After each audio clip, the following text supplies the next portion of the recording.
Hi.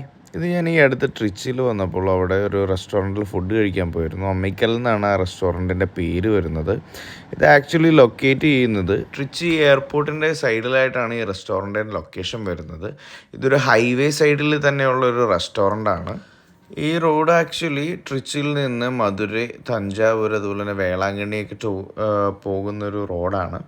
അപ്പോൾ Trichy town വിട്ട് കഴിഞ്ഞാൽ ഏകദേശം ഒരു 10-20 കിലോമീറ്റർ കവർ ചെയ്ത് കഴിയുമ്പോഴാണ് ഈ റെസ്റ്റോറൻറ്റ് വരുന്നത്. ആ ഒരു 20 കിലോമീറ്റർ സ്പാനിൽ വേറെ നല്ല രീതിക്കുള്ള റെസ്റ്റോറൻറ്റുകളൊന്നും അവിടെ കാണുന്നില്ല. അപ്പോൾ ഈ ലോങ് ഡ്രൈവ് വരുന്നവർക്ക് വേണ്ടി തന്നെ ടാർഗറ്റ് ചെയ്തിട്ടുള്ള റെസ്റ്റോറൻ്റാണ്. അതും കേരള ടൈപ്പാണ് മിക്കപ്പോഴും ഇവിടുത്തെ കുസിൻസ് ഉള്ളത്. മാത്രമല്ല ലോങ് ഡ്രൈവ് വരുന്നവർക്ക് വേണ്ടിയുള്ള പാർക്കിങ്ങും ഉണ്ട്. അതുപോലെ തന്നെ കുറച്ച് നേരം ലെഷർ ടൈം സ്പെൻഡ് ചെയ്യണമെന്നുണ്ടെങ്കിൽ കുട്ടികളൊക്കെ ആയിട്ടാണ് വരുന്നതെങ്കിൽ അതിന് വേണ്ടി മുകളിൽ ഒരു പ്ലേയിങ് ഏരിയയൊക്കെ ഇവർ സെറ്റ് ചെയ്തിട്ടുണ്ട്.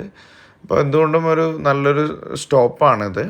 ഇവിടെ ഞങ്ങൾ ഓർഡർ ചെയ്ത് അവരുടെ നാട്ടുകോഴി കുഴമ്പും അതുപോലെ തന്നെ മട്ടൻ കറി ആയിരുന്നു. അതുപോലെ തന്നെ ബ്രെഡ് ഐറ്റംസ് ആയിട്ട് ബട്ടർ നാനും പിന്നെ ഇടിയപ്പവും ഓർഡർ ചെയ്തിട്ടുണ്ടായിരുന്നു. അതുകൂടാതെ നൂഡിൽസും ഓർഡർ ചെയ്തിട്ടുണ്ടായിരുന്നു. എല്ലാ ഫുഡും വളരെ ടേസ്റ്റി ആയിരുന്നു. ഞങ്ങൾക്ക് കഴിച്ച എല്ലാവർക്കും വളരെയധികം ഇഷ്ടപ്പെട്ടിരുന്നു.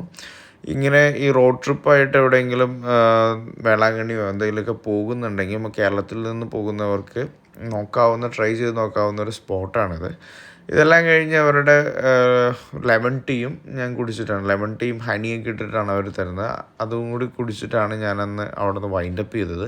എനിക്കെന്തായാലും അവിടുത്തെ ഫുഡെല്ലാം ഇഷ്ടപ്പെട്ടിരുന്നു. ഈ വഴിക്ക് ട്രാവൽ ചെയ്യുന്നുണ്ടെങ്കിൽ നിങ്ങൾക്കും ട്രൈ ചെയ്യാം.